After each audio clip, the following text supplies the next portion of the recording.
बिस्मिल्लाहिर्रहमानिर्रहीम। अस्सलाम वालेकुम play group class, welcome back again to the Urdu lesson. ये टीचर्स, आज के लेसन का पेज स्क्रीन पे आपको नजर आ रहा है। इस लेसन में हमने क्या एक्टिविटी करनी है? आज हमने एक नई साउंड को सीखना है और इंटरेस्टिंगली ये आज की हमारी जो साउंड है वो उर्दू के अल्फ़ाबेट्स की लास्ट साउंड है। तो शाबाश बच्चों, आपने इतनी सारी साउंड सीखी। आज देखते हैं कि इस साउंड को आप कितनी जल्दी सीख लेते हैं। तो जरा स्क्रीन के ऊपर किताब का सफ़ा देख लीजिए। इसी पेज को आज हम प्रैक्टिस करेंगे और इसके ऊपर कुछ प्यारी प्यारी तस्वीर है जिनके नाम मुझे पता है बच्चों को आते हैं। सो टीचर, चूंकि प्ले ग्रुप ऑलमोस्ट अब एंड हो चुकी है, अब बच्चों की जो एक डेली रूटीन के मुताबिक उनको पता चल गया है कि जब लेसन स्टार्ट होता है तो हम कैसे एक्टिविटी करते हैं। जिस तरह बच्चे डेली रूटीन के साथ फेमिलियर होते हैं, उनका कॉन्फिडेंस भी बढ़ता है और वो अपने आप को ज़्यादा सिक्योर फील करते हैं। अगर आपको किसी एज एन अडल्ट किसी ऐसी जगह पे भेज दिया जाए या किसी ऐसी रूटीन में डाल दिया जाए जिसका आपको पता नहीं कि आपने कब उठना है, कब सोना है, कब खाना है, कब कौन सा काम करना है, तो आप एक तरह के स्ट्रेस और डिप्रेशन का शिकार रहते हैं कि पता नहीं अब मैंने क्या करना है, पता नहीं मुझे कौन बताएगा कि अब मैंने क्या करना है। इसी तरह ही बच्चों के लिए जब हम टाइम टेबल बनाते हैं, एक रूटीन सेट करते हैं, एक एक्टिविटी का पैटर्न सेट करते हैं, पढ़ाने का भी एक पैटर्न सेट करते हैं, उस पर बच्चे फिर वक्त के साथ साथ ट्रेन भी हो जाते हैं, कंफर्टेबल भी हो जाते हैं और उनका कॉन्फिडेंस भी बढ़ता है क्योंकि उनको अगली आने वाली एक्टिविटी का ऑलरेडी पता होता है कि अब ये हम करने वाले हैं। तो आइए बच्चों, आज हमने जो एक्टिविटी करनी है वो बताएं क्या क्या है। कुछ तस्वीरें हैं जिन पे बात करनी है। एक्टिविटी है लाइब्रेरी कॉर्नर की, एक्टिविटी है एज अ होल क्लास करने के लिए।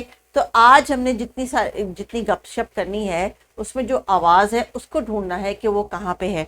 तो जनाब टीचर्स, आपने बच्चों को आज के साउंड की जो फेशियल रिकग्निशन है वो भी करवानी है और आज की साउंड जो है वो है हरूफ तहजी बड़ी ये की।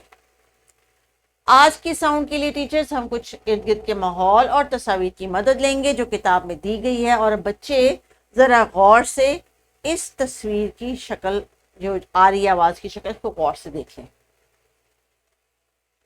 जी, ये है आज की हमारी आवाज़ का फेस, ये है इसका स्टार्ट और ये है इसका स्टॉप। ठीक है जी, राइटिंग की प्रैक्टिस भी हम करेंगे, लेकिन अभी चूंकि आपको मैं समझाने की कोशिश कर रही हूँ कि आपने ये फेस देखना है, खूब अच्छे तरीके से अपनी आईज में बिठाना है। अब आप मुझे बताएं कि स्क्रीन पे आपको क्या नजर आ रहा है? आज की साउंड का फेस और तस्वीर जिसके अंदर क्या है? कुछ बच्चे हैं, बच्चे बच्चे। आज की साउंड बच्चे लफ्ज के आखिर में आती है। ए, बच्चे, बच्चे। अंडे, अंडे, ए आखिर में।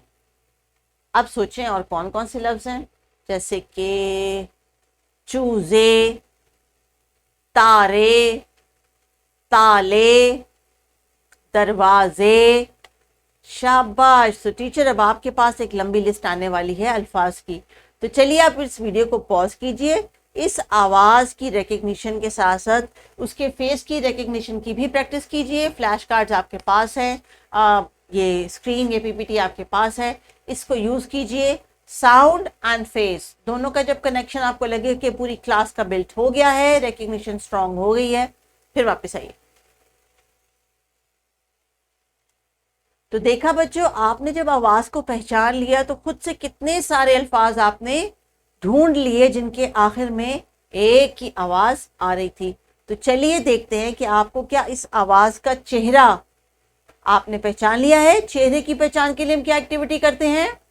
अखबार की कटिंग लेते हैं और उसमें से उस आवाज का चेहरा ढूंढते हैं जो कि आज की आवाज का है। आज की आवाज क्या है? ए, और ये आती है अल्फाज के आखिर में, इसलिए इसको बड़ी ये भी कहा जाता है।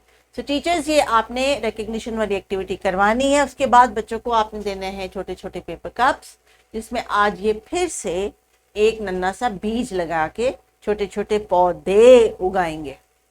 तो टीचर्स, पौधे उगाना, उनकी हिफाजत करना, ये एक जो है एक ऐसी एक्टिविटी है जिससे बच्चों को नेचर के साथ लव क्रिएट होता है, कनेक्टिविटी होती है, क्योंकि हैं तो हम भी नेचर, इसी नेचर का हिस्सा।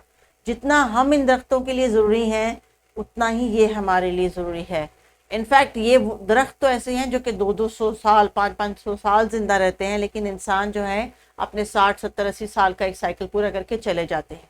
तो हमारे आसपास जितने भी पौधे हैं, खासतौर पे बड़े बड़े पुराने पुराने दरख्त, उन्होंने कई सदियां, कई पीढ़ियां, कई जनरेशन्स देखी होती हैं और कई जनरेशन्स के लिए वो सांस का जो है वो जरिया बने होते हैं। तो हमें चाहिए कि हम अपने नाम का ज़िंदगी में कम से कम, अगर रोज़ नहीं कर सकते हम, जो कि इम्पॉसिबल है, लेकिन कम से कम साल में 2 से 3 पौधे ज़रूर हम लगाएं, ख़ासतौर पर उस मौसम में जिसमें के पौधे फलते फूलते हैं। और अगर ये कोई फल का पौधा है या किसी सब्जी का पौधा है तो ये बहुत अच्छी बात है। तो टीचर्स, वर्कशीट दी गई है बच्चों को रिकग्निशन के लिए, ये आपने बच्चों को देनी है। घर जाके बच्चों ने सबक को भी दोहराना है और अलिफ से ये तक के तमाम हरूफ तहजी की दोहराई भी करनी है। उसके लिए अगर आप चाहें तो उन्हें अलिफ से ये की लिखाई के लिए कोई वर्कशीट दे सकती हैं। आज चूँकि हम आखिरी हरूफ तहजी को रिकग्नाइज कर रहे हैं, लर्न कर रहे हैं, नेक्स्ट लेसन में हम उसकी ऑब्वियसली राइटिंग करेंगे और फिर हम रैप अप करेंगे उन तमाम हरूफ तहजी को अलिफ से लेके बड़ी ये तक जो हमने इतने पूरे साल में सीखे हैं। तो dear teachers, continue with the activity, बच्चों से टास्क को कंप्लीट करवा लें। टेक केयर, अल्लाह हाफिज़।